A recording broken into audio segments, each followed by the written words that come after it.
Hey everybody, Jared back once again. So my friends over at LG sent me the LG Optimus G to review for you all, and I just got it in the mail today and decided, let's do a quick little first impressions video for everybody. So we're gonna go ahead and start out with obviously the hardware specs, the most important part of the phone, obviously, right? Not the user experience. And then we're gonna kind of look at some of the cool new software features that they've included with this phone. So dimensions wise, we're looking at 131.9 by 68.9 by a massive 8.45 millimeters thin.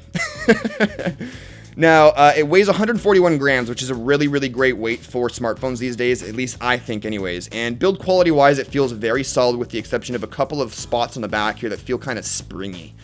Moving on from there, we're going to look at the display here. This is kind of, in my opinion, one of the big selling features of this particular device. We've got a 4.7-inch True HD IPS Plus display coming in at 1280 by 768, so a little bit higher than 720p display, which is awesome, and that IPS display definitely does it justice.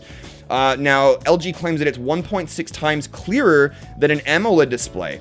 And this does have 320 PPI stripe RGB IPS panel, which is crazy. No idea what any of that means except for the RGB and the 320 PPI, but it's cool.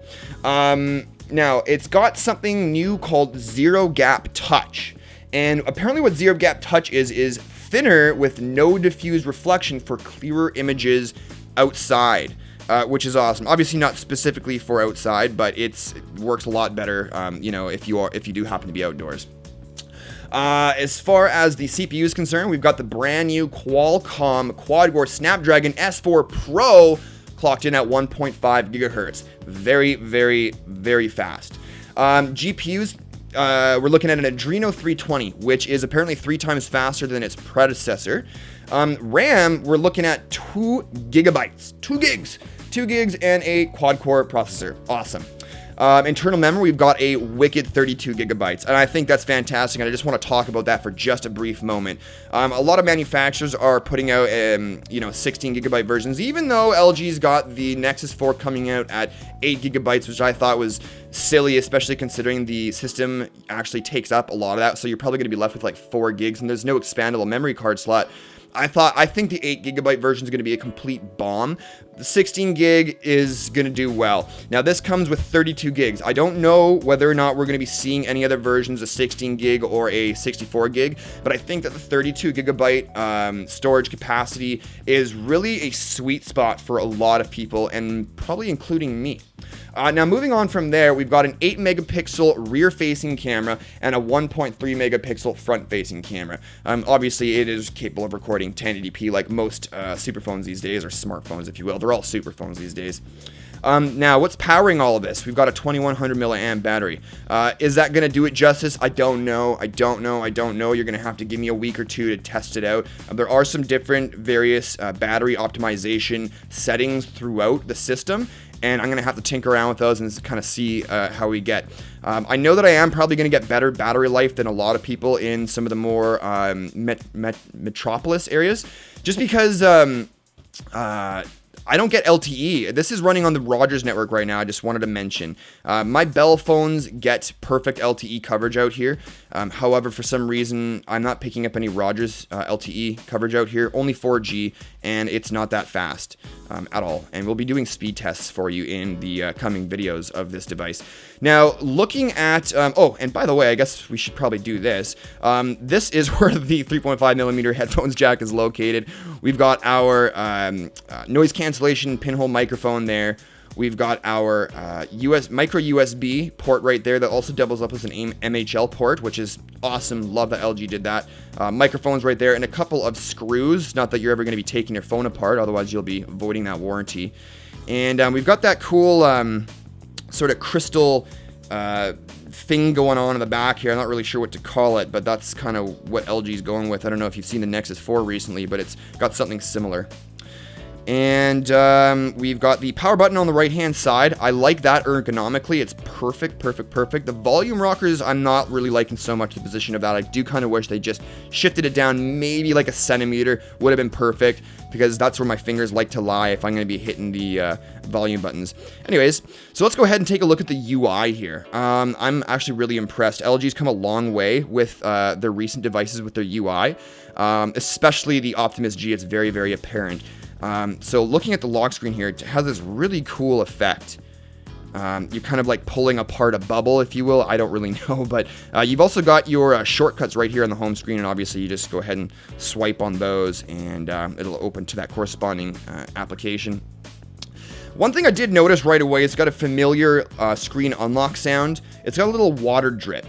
Now, I don't know about you guys, but that's kind of a familiar sound. Maybe on some devices that have been released recently by another manufacturer. Anyways, we're going to move on from there. Go ahead and take the notification panel here. This is really great. This is where a lot of the functionality of the phone comes in. I love their choice of toggles. And they have quite a bit of them as well. You do have your quick memo, which we'll take a look at in just a moment here.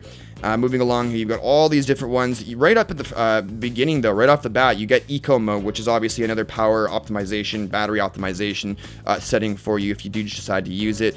We've got something called Miracast, which is if you have a Miracast capable TV or even a Miracast dongle that you can plug into your TV, this will broadcast or stream the images on your display right to your TV, which is cool. Got some more power saving features here, and I like that we have the ability to actually edit. It's kind of bright on screen right now, so I apologize for that, but you've got a ton of the options here. You can reorganize them as you see fit, kind of like in Cyanogen Mod. The same kind of idea going on. The only thing that I would have liked that seems to be missing here is the ability to remove toggles.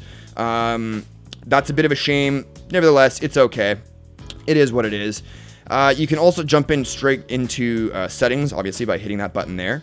By the way, I did want to mention, yes, this is actually running Ice Cream Sandwich, and I would have liked to see it be running Jelly Bean, but you know what? If you think about it, they were probably designing this phone and just finishing it up just as Jelly Bean or just before Jelly Bean was coming out, so I don't really blame them for that. I was told by my friends at LG that there are plans to upgrade this, or this will be upgraded, expected to be upgraded in early Q2 of 2013. That's a bit of a drag. I would have much rather seen this updated Q1 of 2013 as quickly as possible, just because this will start falling behind rather quickly because of that delay.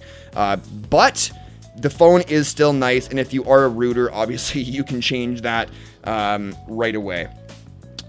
Some other cool features here. Well, let's go ahead and take a quick look at the quick memo. LG is really, really proud of this particular feature here. At any point in time, you can either simultaneously hold down the volume up and volume down rockers and access this quick memo. And this will take a quick little snapshot of anything on your screen.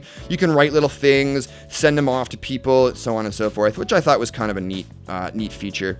Now, one other really cool feature is, if I can go ahead and find that application, is the camera application. Although it is lacking some polish, I think, and settings, it's actually got a couple of neat features here. First and foremost, you can actually take pictures using the volume rocker, okay? And if you hold it down,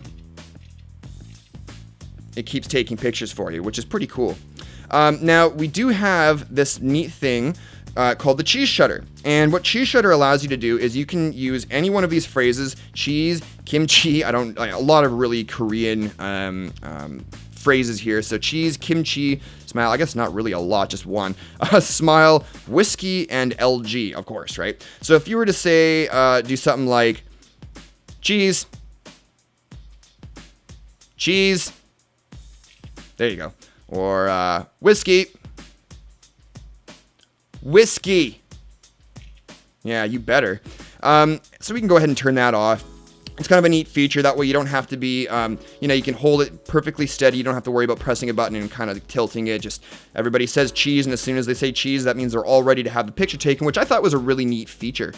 We'll go ahead and check this one out. You got time catch shot. Another shot that I thought, or a feature in the camera that I thought was really, really cool, is the time catch shot. And what the time catch shot does is once it's enabled, it'll actually, a few seconds, like while you've got it enabled, it's actually taking multiple pictures in the background, so that just in case you happen to, when you're ready to press that shutter button, somebody happens to close their eye right at that particular moment, you can go back, check it out, and maybe that frame, that shot that it took just before you hit the shutter button, everybody happens to be smiling and all their eyes are open. Bam, you don't have to, you can select that picture and use it without having to get everybody to redo the shot all over again, which I thought was a really, really cool feature.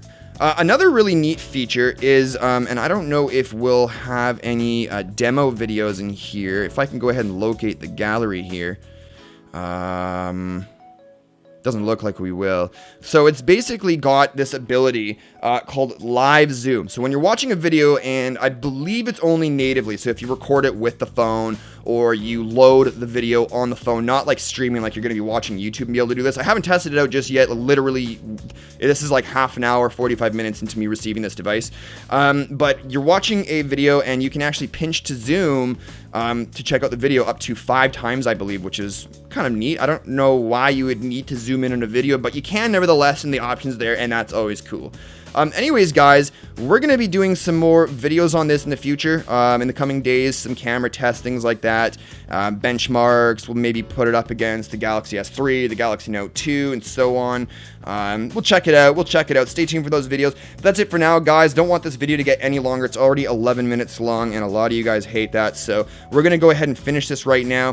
Thanks for watching again, everybody. Leave me some comments below if you have any questions about the device, and if you like the video, shoot me some love by hitting that likes button down below, and don't forget to subscribe for more videos like this in the future. We do have videos 5 days a week.